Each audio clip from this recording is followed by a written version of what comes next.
Is COVID snake venom?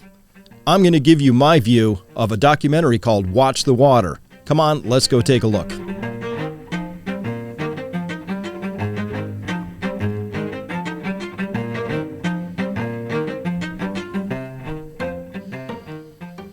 Hello everyone, Dr. Chris Martinson here with another episode for you. Listen, we have to talk about this because I got a lot of you sending in this particular piece of work to me, so we're going to take a look at it. And, well, let's just dive right in because this is pretty astonishing. So, this episode, COVID. Is it snake venom? We're going to take a look. That's the theory. And by the way, here's the... lots of attention on this documentary, so we'll call that a documentary, I guess. Carol said, watch this video, spammed me with it, sent me a lot of, thanks Carol.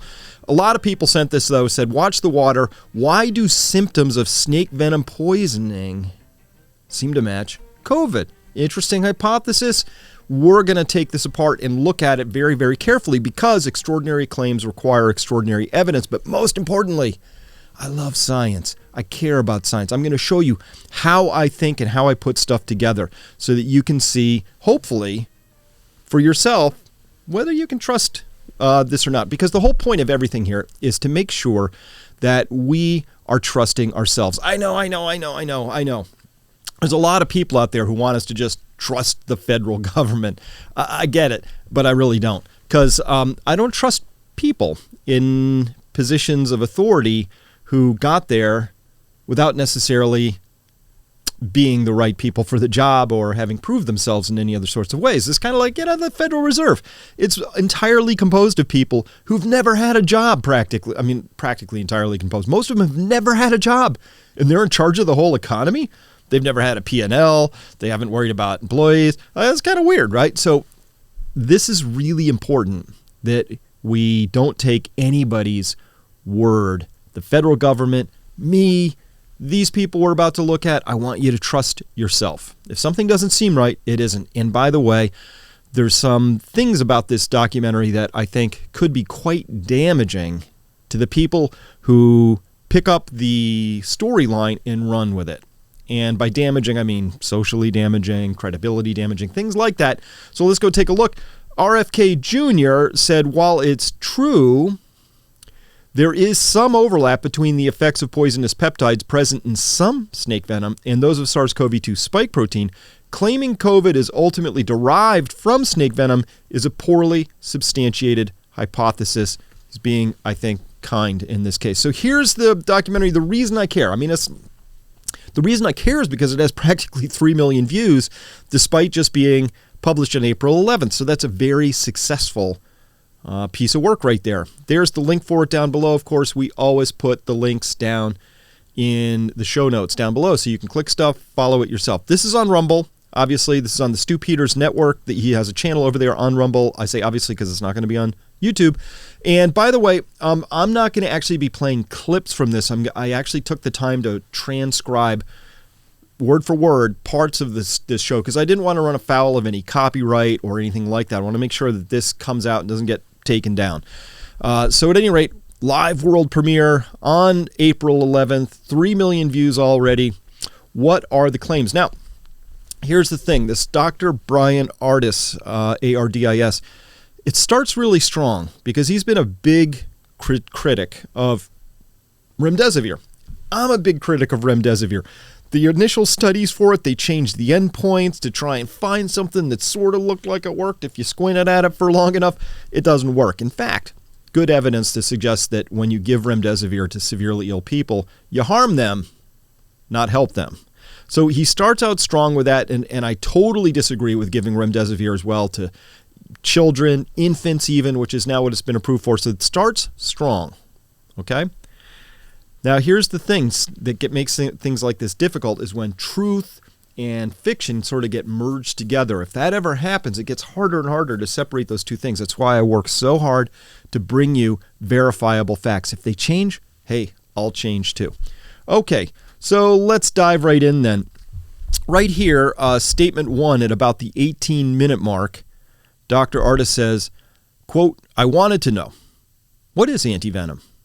I found out that most antivenoms are monoclonal antibodies or polyclonal antibodies. I realized all of a sudden that monoclonal antibodies are antivenom. The federal government doesn't want us using antivenom. Why are they bashing antivenom, and why are we finding out that antivenom works against COVID? Is it not a virus? Is it venom? End quote. All right, a lot to unpack here. First, there's a little bit of a logical fallacy here that's kind of like says, well, most antivenoms are monoclonal antibodies, and therefore all monoclonal antibodies are antivenom. No, not how it works. Not even close. That's kind of like saying tires are round, oranges are round, therefore oranges are tires. That would also be a logical fallacy. So let's unpack this so we can understand this a little bit better. What is an antibody? An antibody is a protein, okay? It is a blood protein, circulates around in your body. It can be in your lymph as well, but it's, you find it in the blood a lot. It's produced in response to and counteracting a specific antigen. Now, what's an antigen? An antigen is just something that's in your body that shouldn't be there, and your body recognizes it as not self. It could be anything, but the way that your body recognizes self from non-self is by the shape, by the 3D surface conformational shape of this thing. So I think we could imagine that like a golf ball has a very different shape from, say, a dragon fruit. But your body would make an antibody against each one of those if it had dragon fruit or a golf ball circulating inside. It wasn't supposed to be there. That's what an antibody is. Over here, let me get my drawing tool out so we can have this conversation together. An antibody looks like this. They look like little Y-shaped things. This is the part out here that binds the antigen, the thing. And it has these 4 chains, really. These 2 big long ones and then these 2 little short ones here. It's a very complex protein, and it's shaped like a Y, but in these stylized things. But actually, it looks like this is a lock and key model. So an antibody binds onto something because it has exactly the opposite shape of the thing it's trying to attach to, and even the opposite charges. So if there's a plus charge over here, there's a minus charge on here, just the right spot grabs it nice and tight. And because of that, it blocks it. It's just gumming it up. Okay, so, these show a bunch of antibodies going against a virus protein. All right, a virus in all its surface proteins. Now, let's see here. Antivenom. Some are monoclonal, but actually most are polyclonal still. And so here in yellow, in quote, in the late 19th century, snake antivenoms were first developed by raising hyperimmune serum in animals, such as horses, against snake venoms. Hyperimmune serum was then purified to produce whole immunoglobulin, IgG, antivenoms. IgG was then fractionated to produce the FAB and the FAB2 antivenoms to reduce adverse reactions and increase efficacy. Current commercial antivenoms are polyclonal mixtures of antibodies, or their fractions raised against all toxin antigens and venoms, irrespective of clinical importance. Some fully human monoclonal antibodies are now in use as well, but some. Honestly, so when you get snake venom isn't a thing. It's not like all little square red Legos of this shape and size. When you get a venom from a snake, there's all kinds of stuff in there. There's all sorts of different components. There's lots of different proteins and lots of different chemicals in there. And so it's a mixture. And if you got bit by a snake, you'd want to be able to fight off all of those different things that are in the venom. And so that's why they take a horse and they'll give it a little bit of venom, not enough to kill it, obviously. And they give it that little bit of venom, which is this very rich poly mixture of all sorts of different things, poly meaning many, then you would get a polyclonal antibody response because the horse is busy making antibodies against everything it sees from that antivenom. So when he says this, I realized all of a sudden that monoclonal antibodies are antivenom. That's actually a logical error. It displays a fairly strong misunderstanding of this whole process. So you can't just say because some antivenoms are monoclonal antibodies, therefore all monoclonal antibodies must be antivenoms. It's not even remotely how it works. So we have here faulty logic. Some antivenoms are monoclonal antibodies. Some anti-SARS-2 treatments are monoclonal antibodies. Therefore, Artis concludes, COVID is being treated with antivenoms, and this is proof that COVID's mechanism of harm is caused by snake venom. That's logically doesn't even hang together even lightly. So let's look here. These are some anti-COVID antibodies that are out there right now. They come in all sorts of different shapes and configurations going against very different things. So each one of these is a different monoclonal antibody that is produced against different portions of the overall proteins on the outside of the SARS-2 virus. So here we see the RBD, which is the receptor binding domain, or the N-terminal domain here. Remember I said lock and key? Like the antibodies are fitted against a shape. Well, those are 3D conformational shapes. You see all those blobby things down at the bottom there. They show what that shape looked like. And for a monoclonal antibody to be effective, it has to precisely mirror image, negatively match in terms of topography, that outer structure. Really complicated. I can't even believe nature came up with this in the first place. It's magic. However, if you had one of these monoclonal antibodies right here that was directed against, say, the receptor binding motif, that antibody right there, number 331, if that was, say, directed against this spot right here, it wouldn't be able to recognize this spot. It wouldn't bind here, wouldn't bind here, wouldn't bind here, wouldn't bind here, wouldn't bind anywhere else. It only is going to bind to that one spot because that's where the lock and key fit perfectly.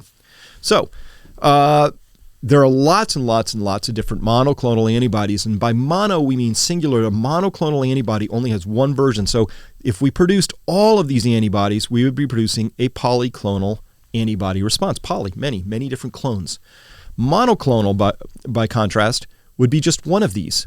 And we would just be producing one of these things, like, say, this 331 that we looked at right here. You would get a lot of that. It would be mono, singular, clonal, single clone, monoclonal. If you had a lot of that monoclonal, then you would be giving monoclonal. So that's actually what happened when people were getting antibodies at the hospital against COVID. They were getting some version of a monoclonal antibody, and they each would have a different trade name, a different drug name.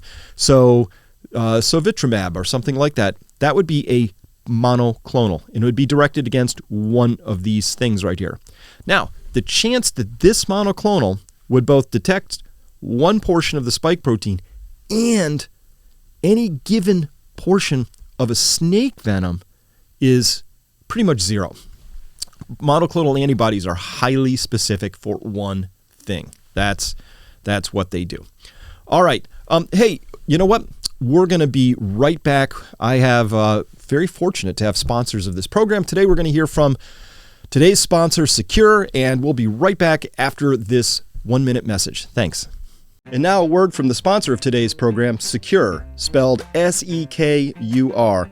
Secure is a private and secure instant messaging and email service. All communication is held securely in Swiss servers without using any of the big tech platforms. Listen, in today's day and age, your email or messages or even bank information can easily be intercepted by bad actors. Your private information, pictures, chat, and email are consistently mined and sold by big tech.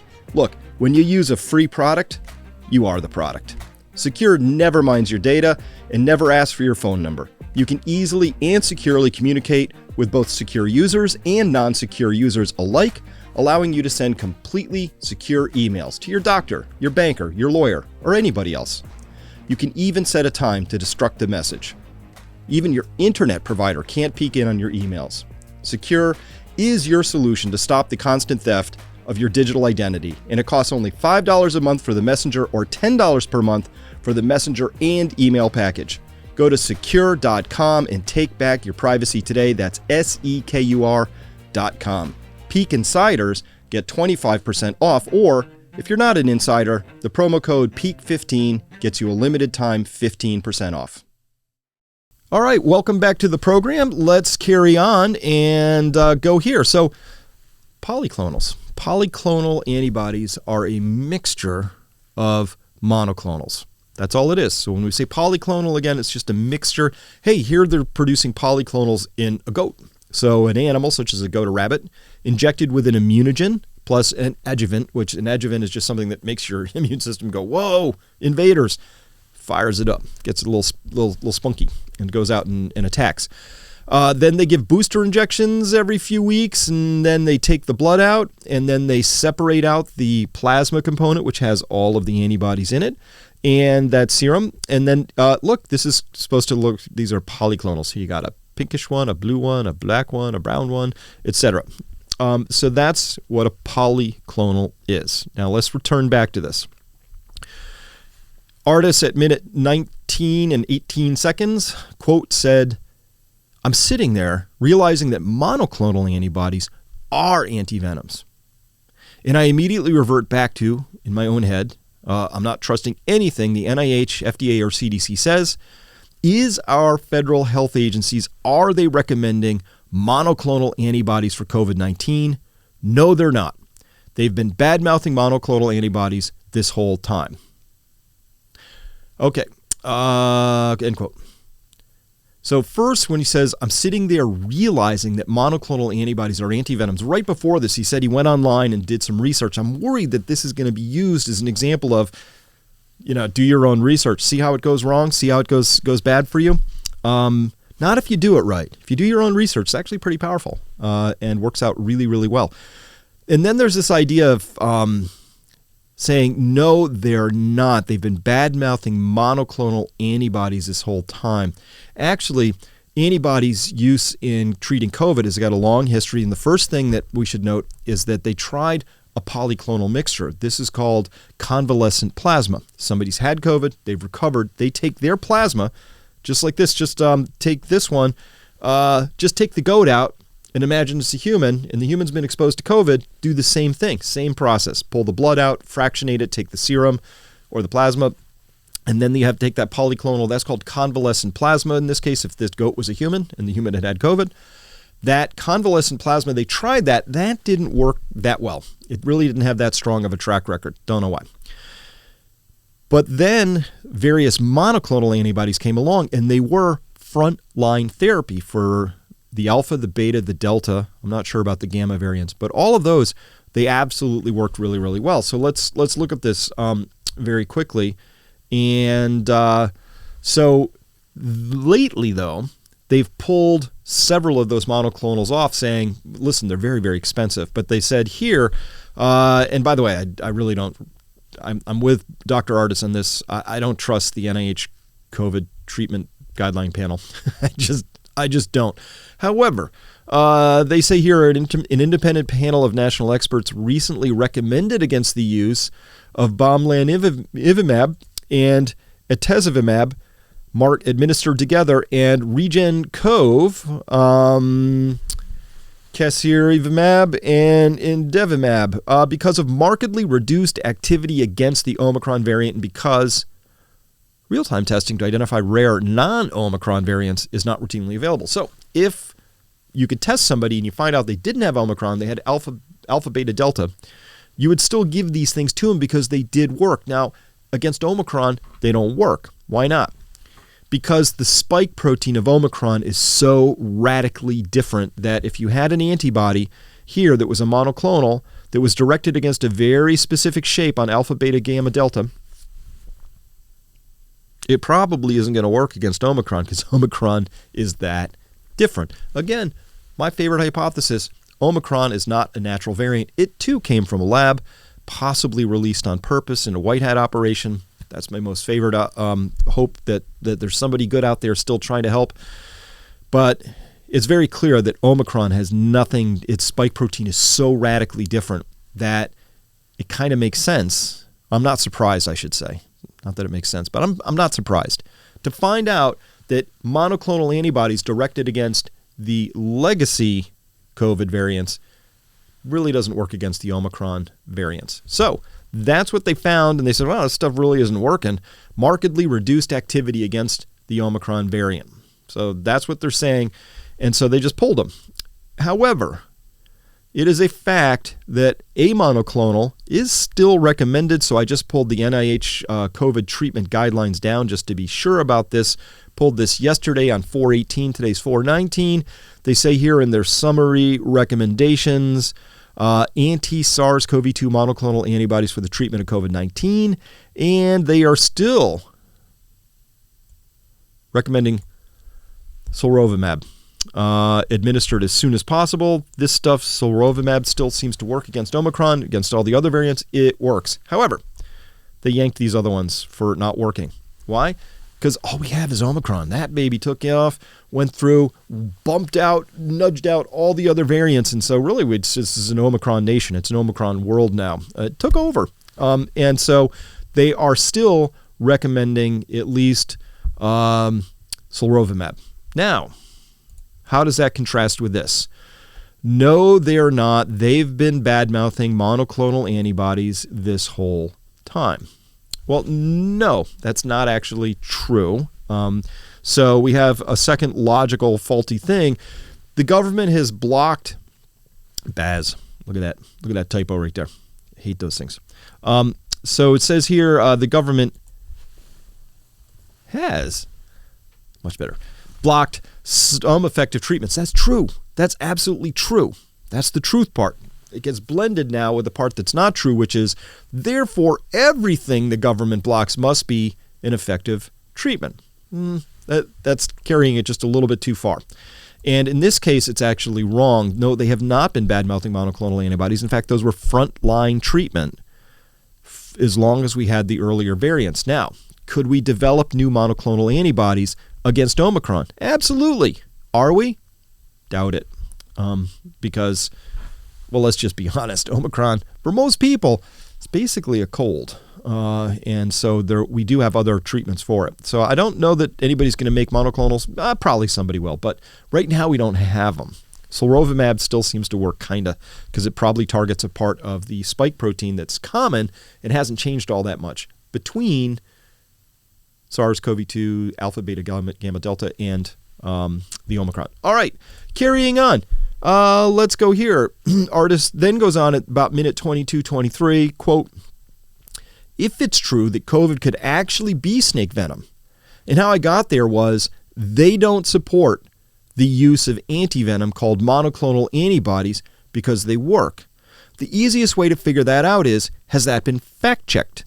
And I wanted to know, was there ever any mention that the source could have been a snake?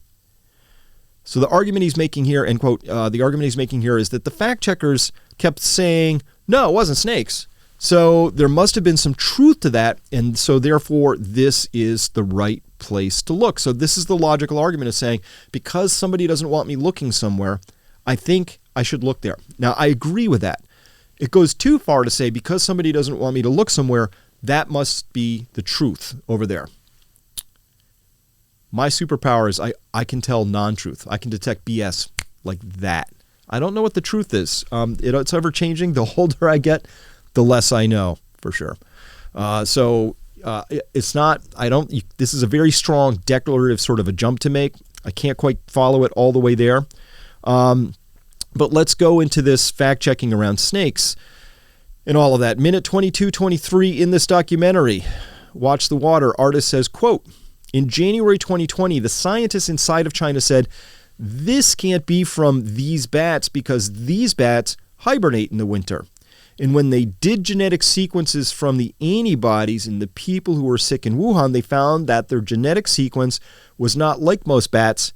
They were most like two snakes, proteins from the Chinese crate and the king cobra, end quote. All right.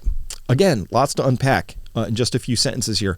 So first up, when China said this can't be from these bats because these bats hibernate in winter, it's true, but snakes kind of hibernate in winter too. As well, it doesn't really matter if the bats hibernate or not if you're monkeying around with this virus in a lab, which 99.9% certainty, this virus came from a lab. So the hibernating thing is not a strong argument to make here. But here's where it really goes off the rails when he said, and when they did genetic sequences from the antibodies in the people. I hope this is just a misspeak. This is why we tape things usually, so you can re-say them again if you have to. Antibodies don't have genetic sequences. Antibodies are proteins. Antibodies are strings of amino acids. They don't have a genetic sequence. So he might have meant the amino acid sequence from the antibody. I'm not clear what this means. Antibodies are directed against a protein. Antibodies aren't the deadly things themselves. The antibodies just clean up the deadly things. Sometimes I can go off the rails, but I mean 99% of the time. Okay, I don't even know what to do with this sentence. Genetic sequences from the antibodies in the people. A genetic sequence is a piece of RNA or DNA. Deoxyribonucleic acid, and that's a genetic sequence. A protein is made of things like amino acids, like glycine, arginine, leucine, isoleucine, phenylalanine, right? So at any rate, and then they said they found that their genetic sequence was not like most like bats. They were most like to snakes, proteins from the Chinese crate and the king cobra. Now it's pretty incendiary stuff. It evokes really nice cobras and crates. Those are badass things. So here's how I want to talk about this. The issues of this is, first, antibodies don't have genetic sequence. That's one. Two, genetic sequences of COVID virus is not like those from snakes. We have to go back to the genetics to tell how things are related. And three, no, I can't find any proteins in SARS-2 that are most like those from crates. So let's talk about this a bit. First, the truth. Remember the truth that gets mushed with the non-truth. The truth is that drug companies, they are very interested in venoms. You know why? Not because they want to kill us necessarily, but because those venoms have extraordinarily potent biological activity. That's what a drug is. A drug is something that modulates your biological activity. If you don't want to have pain, you want something that knocks out pain receptors. If you want to stop inflammation, you want something that impacts your immune system and your inflammatory systems.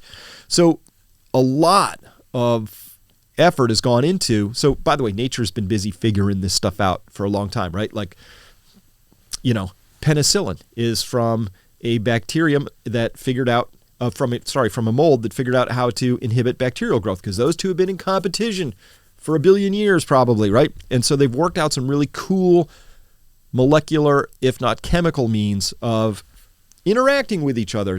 All of life is chemistry. So snakes have figured out, and snails like the Conus snail and maybe the blue-ringed octopus, there's lots of nature has figured out sort of a poisonous approach to things to help itself eat and survive and or defend itself, right? So anyway, lots of successful drugs out there that are based on, and by the way, these are peptide drugs, meaning the little strings of amino acids. Peptide drugs have the roots in venoms. So, okay, not too surprisingly. Now, here's where I'm going to just go off. I have to explain this because I need this kind of context to make sense of the world. So hopefully this works for you too.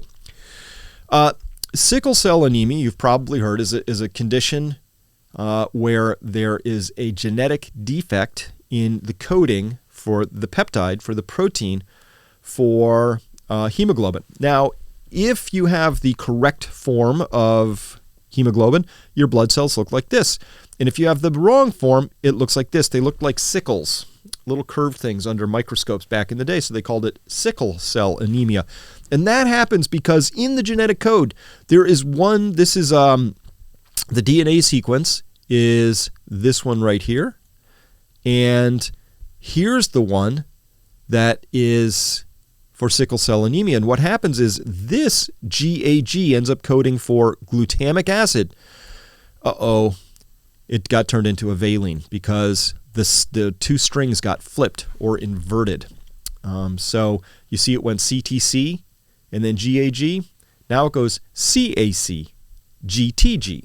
So the T and the A got flipped. That's it. One nucleic acid flip. And now it codes for a whole new amino acid, but just one. Just one. There's lots and lots and lots of amino acids in hemoglobin. I don't know, a few hundred. I forget how many, but it's quite a long string. Over 100 for sure, I think. It's a lot. But just that one change. One amino acid got changed, and the protein doesn't work right anymore. So it's very rare that you can take a protein with a biological activity and start fiddling with its amino acid composition without fiddling with how it actually operates. Okay, so here's where this gets kind of important. These are your amino acids. There's 20 of them. They're broken down into these different colors. The blues up top, these are negatively charged. So think of like negatively and positively charged would be like north and south on a magnet. So if you have two negatively charged ones near each other, the D and the E, the aspartic acid and glutamic acid, they're going to resist, they're going to push apart from each other. And likewise, if there's a plus there, they're going to come together really strongly. Then there's uncharged polar. They don't have a charge, but they're still polar. And then there's these nonpolars ones down here in the green. All right. The point being here, if you're going to do a substitution, though, if you're going to swap one amino acid for another, oftentimes you get a little more success if you swap out a nonpolar for another nonpolar. But swapping out a positive for a negative really is going to change this overall thing. So we look here. We went from a glutamic acid to a valine. A glutamic acid means it went from a negatively charged in sickle cell anemia to a nonpolar. So that was all it took. You took a nonpolar, which means it's just, it doesn't have any plus or minus charge, and it's not really going to have one even in the presence of water. It's just kind of a neutral thing.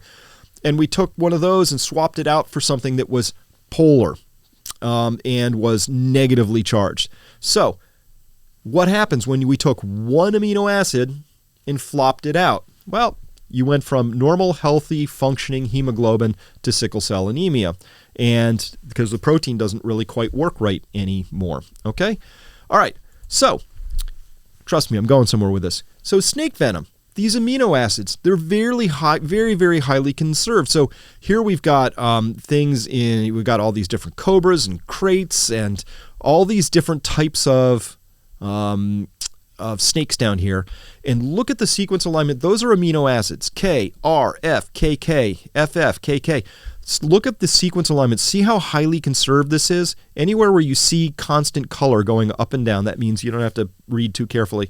Every single one of those amino acids has been highly conserved, meaning all the snakes kind of stumbled on this solution, which is called convergent evolution, or there was one proto snake long time ago that worked it out and then passed that on to all these different snake lineages. That's parallel evolution. So whatever, either it was a common forebear way in the past that worked it out, or whether they all stumbled on their own over time through convergent evolution.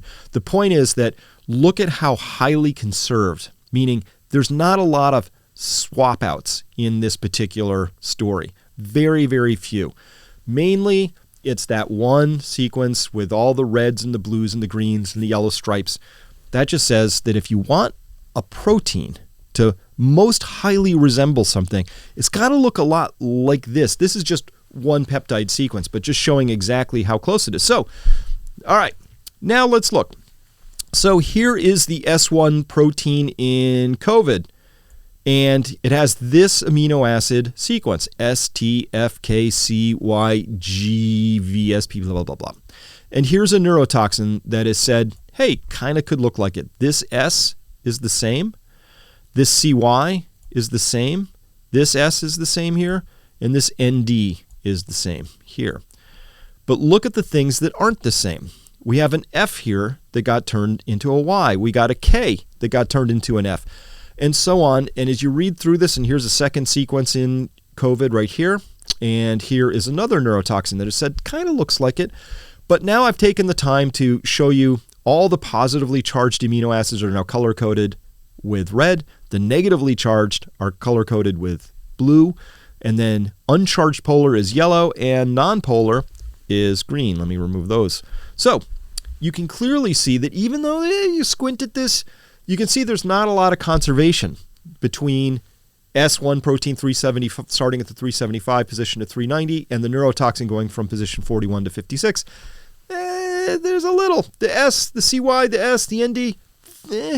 But in between, there's a lot of very highly different amino acids. So listen, I could look at this and say, okay, interesting theory, but I'm going to want to see the biological activity. I'm going to want to see you take those peptides out, put them into an animal or a cell model and show that they still have, even though they've got all these scrambled amino acids, I want to see that they still work. That's called doing your own research. That's what it should look like. You say, wow, I think there's a neurotoxin in there. That's cool. Grab the sequence, look at it, make some decisions about what you think that's going to mean, and then go and see if you can find any evidence to support that hypothesis. The inestimable Jicky Leaks over there, which is on Twitter. And by the way, Jicky has to keep coming back under different names because Twitter keeps banning this account. Too much good information coming out for Twitter's own benefit and likes. So here is that sequence that we see, and it's this red part in here. It's kind of buried to me. It's kind of inside the spike protein. If you want something to bind to and interact with the outer world, it really ought to be out here where these really bizarre GP120 proteins from HIV are located all around the outside. And here's the furin cleavage site, way on the outside here, where it can have biological activity. If something's buried, well, then it's not seen in there. And so I'm a little concerned that this is, for the snake hypothesis, this sequence, which is, said to be homologous or kind of like snakes, it's buried. But by the way, it isn't most like. Remember, that's what Artis was saying here. It is most like snakes. He said the genetic sequence was not like bats. They were most like two snakes, proteins from the Chinese crate and the king cobra. I look at this and I have to squint at it and go, most like? I'm not even sure it's anything like at this stage. I'll need more evidence. Now, here's the truth part again. It's kind of cool. There's some intriguing speculation. It's possible that small neurotoxin peptides, excuse me, are expressed during SARS-CoV-2 infection. It's possible. And so this is actually kind of a cool idea. I like this part in yellow, quote, herein we hypothesize that inside the open reading frame region of the spike glycoprotein, the RNA polymerase can translate small neurotoxic peptides by means of a jumping mechanism. So it's just cranking out little fragments of peptides instead of the whole spike protein. Cool idea. That's actually an interesting toxicological pathogenesis mechanism. I'm intrigued. I want to know more. Acting as nicotinic acetylcholine receptor antagonists, these small peptides, conotoxins, could be the explanation for the extrapulmonary clinical manifestations. So they're like, it could be. Several factors might induce the expression of these small peptides, including microbiota. So this could have something to do with the gut biome. It's a cool idea. It's an idea. It's a hypothesis. They've got some data. It's kind of cool. It's mostly modeling. But here again, you can see where they're trying to line these up with, on top in the blue, we're looking at the neurotoxin as compared to, in black down below, what we see in COVID. So this is the Chinese Cobra, so this is where you see stuff. But every time you see a black line coming down, this is where there's an amino acid alignment, the black line. Everything else is a mismatch. So again, these are the wrong amino acids. So I look at this, again, I'm going to squint because I'm kind of going, all right, there's some tiny bit of alignment. We won't know until we see this thing all folded up and we find out that all those black spikes present an antigen piece out to the world and that the body responds to that. Cool idea, but it's an idea at this stage. As well, more intriguing findings. It looks like SARS-CoV-2 spike is supported by a skewed TCR repertoire in patients with hyperinflammation. So they found some super antigen in yellow quote. They said, we show that SARS-CoV-2 spike contains sequence and structural motifs highly similar to those of a bacterial super antigen that may directly bind T cell receptors. Here too, they're noting SARS-CoV-2 against the Cobra toxin, a Bungaroo toxin, a rabies virus G, so convergent evolution. The rabies virus and the Cobras have sort of come together on landing on a particular solution. So does HIV GP120. Again, though, if you look at this, you can see that this is highly, highly conserved across the snakes. These motifs line up really, really well. There's a lot of stuff missing and hot swapped out in SARS-CoV-2. So even though they put boxes around everything, I'm not sold. These amino acids are very different. And again, the structure and function of a protein is 100% dependent on the sequence of amino acids. Change one, and you might change the whole thing. Or maybe not. We don't know. Cool idea, though. And I like this idea that there's a bacterial super antigen motif, because that could explain the hyper-inflammatory immune response. So this is actually pretty cool. I'm intrigued. I'm glad I went down this particular rabbit hole because I'm learning more about that process. All right, carrying on. Minutes 28-29, Dr. Artis says, quote, Remdesivir, packaged and stored as it is delivered to hospitals, comes in a little glass vial. It's called lyophilized powder. It actually has a white to yellowish tint. Guess what color snake venom has when it's stored? So the argument here is that people have been injected with remdesivir, they get harmed. I'm with them. The conclusion is because it's a whitish, yellowish lyophilized powder, and so is snake venom when it's lyophilized, they must be the same thing. All right. I've lyophilized a lot of things in the lab as part of my lab piece, and lyophilization is actually the process whereby it's freeze drying. You freeze a sample solid, then you put it under a vacuum, a very, very high vacuum, like pretty much pure, perfect vacuum would be the best. And what happens is the water in there, instead of melting, actually just goes straight from a solid to a gas, and it lyophilizes. So the water just leaves. It's a really cool way of preserving biological samples and tissues. If you've ever had freeze-dried food, basically you've had lyophilized food. But when you have a purified substance, they all look white. They all have the same look. So these are different vials of things that I just pulled. Some of these are proteins. Some of these are chemicals. They're all lyophilized. White powder, white powder, white powder, white powder. So when we compare that to what I showed you way up at the beginning, these are vials of, let me go way up. There's remdesivir. It's a white powder.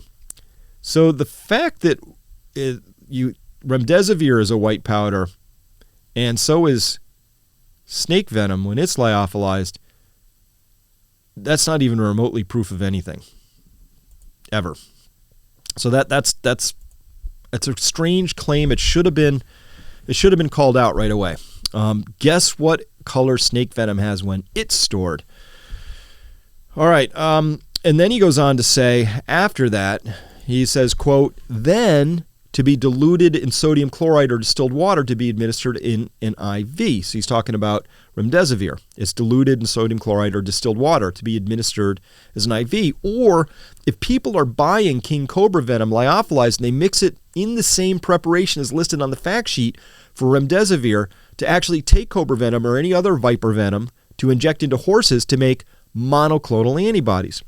Okay, first up, when you inject anything into a horse like venom, you get polyclonal antibodies. So that this error seems to just really be rippling through his entire thought process here. But even, come on, anybody who's a nurse or doctor, help me out here. How many things are actually diluted into saline or distilled water? Like all of them, like practically all of them. I mean, that's just, it is the most common diluent, the dilutant. You take your substance, you put the saline water in there, and you draw it back out and inject it.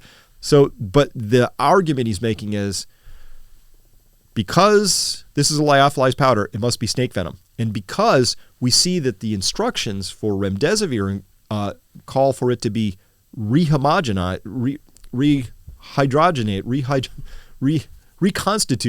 rehydrated, that's the word I was looking for, is reconstituted or rehydrated using saline, and snake venom uses saline, therefore they're the same thing.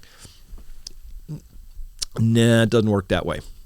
So remdesivir is Cobra venom is the argument he's leading up to. So the people have been specifically injected with snake venom. It's a very incendiary charge. Is it true? So his points he makes is, well, because remdesivir inhibits clotting, among other things that it does in people. It's not how it kills people, but it does that, is one of the things. And so does King Cobra venom. Therefore, they must be the same thing. Actually, Cobra and Remdesivir, if somebody was bit by a cobra and they showed up clinically, they would show up with completely different clinical presentations than somebody who's getting injured from Remdesivir. So why? Because the primary effect of Cobra toxin is it's acetylcholine inhibitor. So that's a neuromuscular junction. It inhibits that, so your nerves and your muscles can't talk to each other anymore. So you end up with paralysis. You end up dying from the fact that your diaphragm is paralyzed, so you can't breathe anymore. Typically, the way you get somebody through being bit by a paralytic like Cobra or something like that, or crate, is you put them on a ventilator. And that actually helps them because you support their breathing, because they can't breathe because their muscles aren't working. So the clinical presentation of somebody bit by a cobra, besides a couple of fang marks, besides swelling and all sorts of other stuff from the other peptides and chemicals in the snake venom, the primary thing you're worried about is that they're not breathing anymore. They have massive paralysis throughout all of their skeletal muscles. All right, so these are the things you might see here under a cobra bite, but most notably renal. That's the kidney. Nephrotoxics. So that's kidney toxic. The nephron are the little pieces within a kidney that actually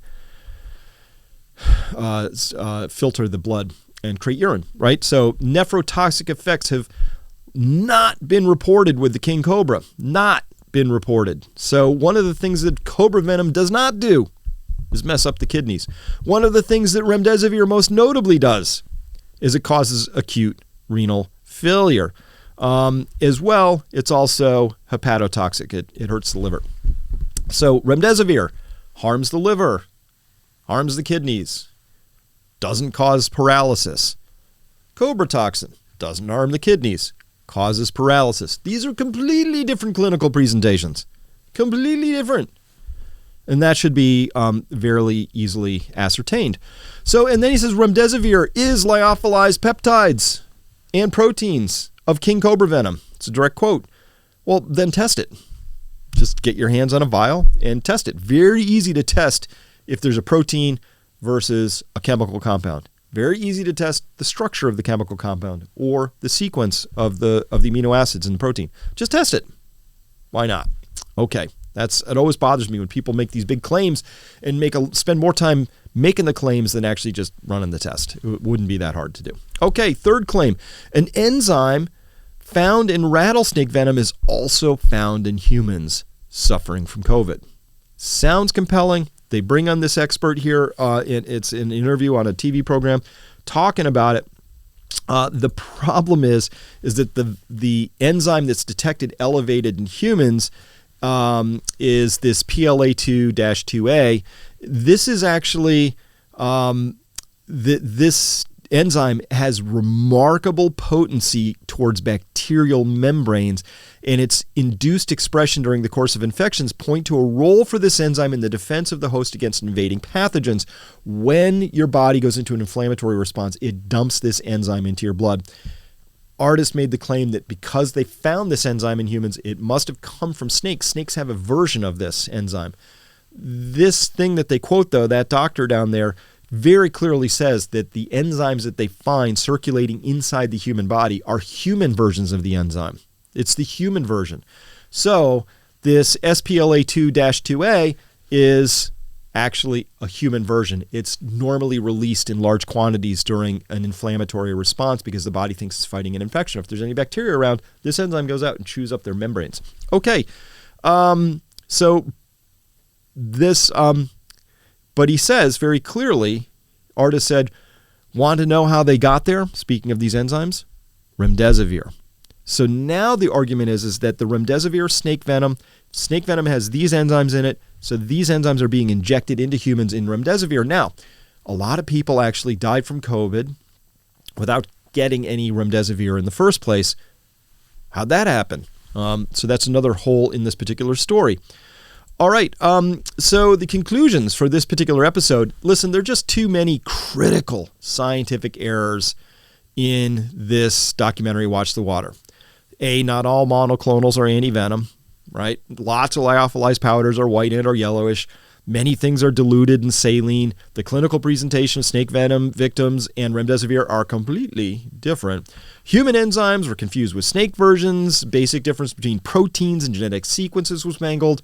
On and on and on. So, from a scientific perspective, I got to give this one an F. There might be some truth sort of buried in there, and I'm intrigued to look at these superantigens, but the rest of it is just a mangled mess of scientific conclusions and evidence and thinking. So my advice here is do not take this documentary seriously. At best, it's confused. I wouldn't expend any intellectual or social capital on it. I wouldn't forward it to anybody. Don't bite on this one, because if you do, it might come back to bite you. At worst, its intent was to lure gullible people and make a mockery of doing your own research, because this is an example of how doing your own research goes badly off the rails. You can't just scratch at the surface and say, lyophilized powders are white, remdesivir is white, snake venom is white if it's lyophilized. They must be the same thing. Like no, dig down one layer deeper, look at other things that are lyophilized. Oh, they're all white. Bad hypothesis. Let me not draw a conclusion from that. So that's that. Hey, listen, we have part 2 of this episode coming up. Listen, now it all gets really real at this point in time. So that's what we're going to be talking about at part 2. Please come by Peak Prosperity. If you like this sort of thinking, these sorts of dialogues, this is what I do. I find things out there. I do your research for you. If you come by and join Peak Prosperity, I'm your private researcher. I will spend the time, if you don't have the time, to sit down and think these things through, because I think it's important to understand when we can trust something, when we can't trust something. Let's not spend time pulling in and wrestling with information that's not solid. There's plenty of solid information out there. Let's start there. But second of all, we are being lied to all the time. That part is true. We're being lied to by the FDA, the CDC, NIH, Fauci, all the rest. I mean, we are. And so that's all falling apart. That's unraveling. That means that now it gets real, because lots of things are falling apart all at once. Our money system is about to fall apart. We're seeing this with inflation. We're going to be talking about that. But mostly the thing that's really important about our tribe is, at Peak Prosperity, is, well, it's that we get to not feel crazy. Right? We don't feel alone anymore. I am so thankful to have a bunch of people who are wicked smart hanging out. We're all talking about stuff. None of us knows what the truth is, but together we're sort of figuring it out, right? Like the proverbial 7 blind wise men and an elephant, right? We all have slightly different versions, but if you do that process right, you get pretty close to the truth over time. So that's what we do at Peak Prosperity. Hey, listen, I'm going to close this with a promo video I did for my website. Take a peek. If you want to join, please come by and join. Part 2, though, we're going to be talking about some really important stuff. And that's all I have for you now. Hey, listen to this guy. All right. See you next time. Welcome. My name is Chris Martinson, and I am the CEO of Peak Prosperity. What is Peak Prosperity? Well, it's a website now in its 14th year of operation, and it's a place people have come to trust. It's where you go when world events are breaking that you want to understand rapidly and more completely, perhaps, than the average person. Now, here's what you'll get here. Advance warning about important world events. Rich, awesome conversations where it's actually cool. It's okay to be well informed. Unbiased and complete information, because we both know that context really matters, and that we're perhaps treated to heavily biased, ungrounded information from most media today. Fourth, membership in a great, truly awesome community of free thinkers.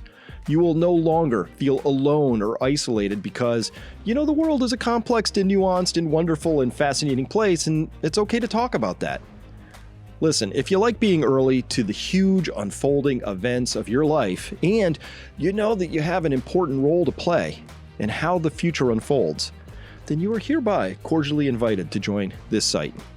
Click below for the plan that best fits your needs and circumstances, and let me be the first to welcome you aboard. Welcome